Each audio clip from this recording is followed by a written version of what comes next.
Hello दोस्तों, सबसे पहले मैं आपसे रिक्वेस्ट करना चाहती हूँ कि वीडियो देखने के बाद सब्सक्राइब ज़रूर कर लीजिएगा। मैं इन वीडियोस को बनाने में बहुत मेहनत करती हूँ और इसी से मैं अपना खर्चा चलाती हूँ। जो भी सब्सक्राइब करेगा मैं दुआ करती हूँ कि उसकी ज़िंदगी बहुत अच्छी, अमीर और खुशहाल हो। प्लीज़ प्लीज़ सब्सक्राइब कर लीजिएगा। मेरी बड़ी दीदी सीमा की शादी को 5 साल हो चुके हैं। वे अपने पति सुनील जीजा जी और अपने 2 छोटे बच्चों रोहन और रिया के साथ हमारे पुराने गांव में रहती हैं। हमारा परिवार हमेशा से सादा और खुशहाल था। पापा सुबह से शाम तक खेत में मेहनत करते, माँ घर की देखभाल करती, दीदी बच्चों को संभालती और जीजा जी भी खेतों में मदद करते। लेकिन पिछले साल अचानक पापा को लकवा का दौरा पड़ गया। वे एकदम से बोलना बंद कर गए, हाथ पैर हिलाना बंद कर गए।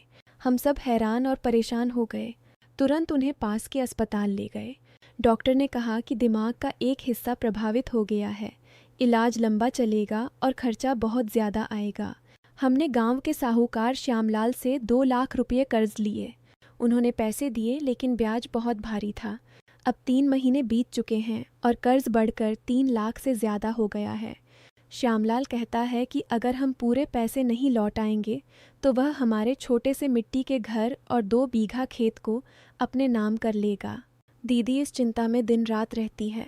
वह सुबह उठते ही पापा की दवा देती, बच्चों को स्कूल भेजती, फिर रसोई में चूल्हा जलाती, लेकिन उसके चेहरे पर हमेशा उदासी छाई रहती। रात को जब बच्चे सो जाते वह चुपके से आंसू बहाती। मैं रिया, उनकी छोटी बहन, देखती हूँ कि दीदी की आंखें सूज जाती हैं।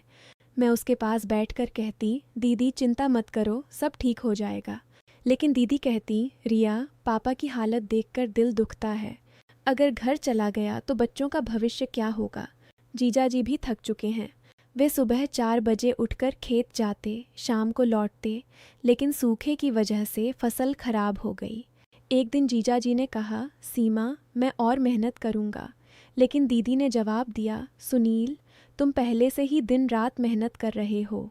माँ भी रोज़ मंदिर जाती, भगवान से प्रार्थना करती कि काश कोई रास्ता निकल आए। पापा बिस्तर पर लेटे कराहते रहते। उनकी दवा का खर्चा भी बढ़ता जा रहा था। हमने कई कोशिशें की। पहले माँ ने अपने सोने का हार बेचा, बाजार में ले गए लेकिन दुकानदार ने कम कीमत दी। फिर जीजा जी ने अपनी साइकिल बेची, उससे कुछ पैसे मिले लेकिन कर्ज का सिर्फ एक हिस्सा चुक पाया। दीदी ने अपने बच्चों के कपड़े भी पुराने इस्तेमाल किए ताकि नया न खरीदना पड़े। रात के खाने में हम सब मिलकर रोटी और नमक खाते। बच्चे पूछते, मम्मी आज दाल क्यों नहीं है। दीदी उन्हें बहला देती, कल बनाएंगे बेटा, लेकिन उसके दिल में दर्द होता। मैं कॉलेज की पढ़ाई छोड़कर घर आ गई। गांव के लोग भी बातें करने लगे कि इस परिवार पर मुसीबत आ गई है। रिश्तेदारों से मदद मांगी। चाचा जी आए लेकिन बोले, हम खुद मुश्किल में हैं, कुछ नहीं कर सकते। फूफा जी ने भी मना कर दिया। दीदी की हालत देखकर मेरा भी दिल भर आता। वह दिन भर चुप रहती, सिर्फ बच्चों की देखभाल करती। जीजा जी रात को दीदी से कहते, सीमा तुम रो मत, मैं कल शहर जाकर कोई काम ढूंढूंगा। लेकिन अगले दिन भी वही चिंता। 3 महीने बीतने वाले थे। श्यामलाल हफ्ते में 2 बार आता और धमकाता, पैसे दो वरना घर खाली करो। दीदी उसके सामने खड़ी होकर रोती, साहूकार जी थोड़ा समय और दे दो। लेकिन वह कहता, समय खत्म हो रहा है। एक दिन दीदी ने मुझे बुलाया और कहा, रिया अब क्या करें, पापा की दवा खत्म हो रही है, बच्चों की फीस बाकी है। मैंने कहा, दीदी मैं शहर जाकर नौकरी करूँगी, तुम चिंता मत करो। दीदी ने मना किया, रिया तुम अकेली कैसे जाओगी। लेकिन मैंने ठान लिया। अगले दिन सुबह मैं बस पकड़कर शहर पहुंची। पहली बार अकेली थी। स्टेशन पर भीड़ देखकर डर लगा। फिर एक अखबार में छोटी सी नौकरी का विज्ञापन देखा। एक बड़े घर में घरेलू मदद की ज़रूरत थी। मैं वहां गई। मालकिन ने मुझे देखा और कहा, काम कठिन है, सुबह 5 बजे उठना, सारा घर साफ करना, खाना बनाना, बच्चों की देखभाल। मैंने हाँ कर दी। शहर में पहला महीना बहुत मुश्किल था। सुबह 4 बजे उठकर झाड़ू लगाती, बर्तन धोती, चूल्हा जलाती। मालकिन की 2 बच्चियां बहुत शैतान थीं, उन्हें संभालना पड़ता। मालिक सख्त थे, कभी कभी गलती पर डांट देते, लेकिन मैंने कभी जवाब नहीं दिया। शाम को थककर जब सोने जाती तो दीदी और पापा की याद आती। मैं चुपके से रो लेती। हर महीने जो पैसे मिलते मैं तुरंत डाक से घर भेज देती। दीदी फ़ोन पर खुश होती, रिया तुम्हारे पैसे से हमने पापा की दवा ली। लेकिन कर्ज अभी भी पूरा नहीं चुक पाया।